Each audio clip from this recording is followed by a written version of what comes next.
एक राजा ब्राह्मणों को लंगर में महल के आंगन में भोजन करा रहा था। राजा का रसोइया खुले आंगन में भोजन पका रहा था। उसी समय एक चील अपने पंजे में एक जिंदा सांप को लेकर राजा के महल के ऊपर से गुजरी। तब पंजों में दबे सांप ने अपने आत्मरक्षा में चील से बचने के लिए अपने फन से जहर निकाला। तब रसोइया जो लंगर ब्राह्मणों के लिए पका रहा था, उस लंगर में सांप के मुख से निकली जहर की कुछ बूंदें खाने में गिर गई। किसी को कुछ पता नहीं चला। फलस्वरूप वह ब्राह्मण जो भोजन करने आए थे, उन सब की जहरीला खाना खाते ही मौत हो गई।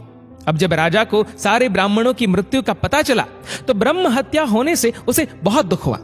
ऐसे में अब ऊपर बैठे यमराज के लिए भी यह फैसला लेना मुश्किल हो गया कि इस पाप कर्म का फल किसके खाते में जाएगा। पहला, राजा जिसको पता ही नहीं था कि खाना जहरीला हो गया है। दूसरा, रसोइया जिसको पता ही नहीं था कि खाना बनाते समय वह जहरीला हो गया है।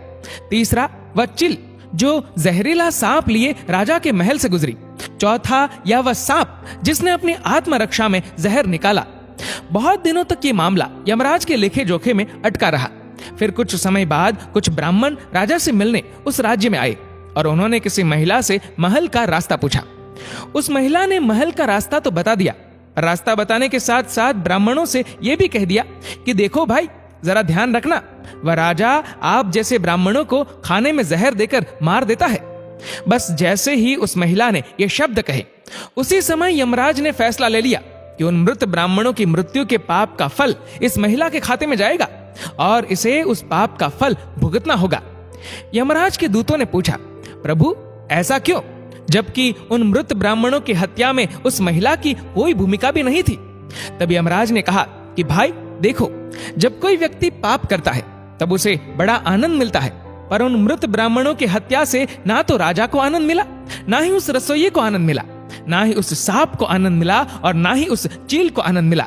पर उस पाप कर्म की घटना का बुराई करने के भाव से बखान कर उस महिला को जरूर आनंद मिला। इसलिए राजा के उस अनजाने पाप कर्म का फल अब इस महिला के खाते में जाएगा। बस इसी घटना के तहत आज तक जब भी कोई व्यक्ति जब किसी दूसरे के पाप कर्म का बखान बुरे भाव से करता है, तब उस व्यक्ति के पापों का हिस्सा उस बुराई करने वाले के खाते में भी डाल दिया जाता है। अक्सर हम जीवन में सोचते हैं कि हमने जीवन में ऐसा कोई पाप नहीं किया, फिर भी हमारे जीवन में इतना कष्ट क्यों आया। ये कष्ट और कहीं से नहीं, बल्कि लोगों की बुराई करने के कारण उनके पाप कर्मों से आया होता है, जो बुराई करते ही हमारे खाते में ट्रांसफर हो जाता है। इसलिए सावधान रहे। जिस प्रकार सड़क पर चलते समय हम इस बात का ध्यान रखते हैं कि कोई हमसे ही नहीं, हम भी किसी से टकरा न जाए, ऐसे ही किसी के भी प्रति नकारात्मक भाव रूपी इस प्रज्ञापराध से हमें स्वयं को निरंतर बचाते हुए ही अपना जीवन व्यतीत करने की आदत डाल लेनी चाहिए।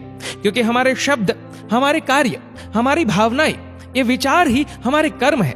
इसलिए इन कर्मों से डरे। ईश्वर तो माफ कर सकते हैं, पर कर्म नहीं। जैसे बछड़ा 100 गायों में भी अपनी मां को ढूंढ लेता है, वैसे ही कर्म भी अपने कर्ता को ढूंढ ही लेते हैं।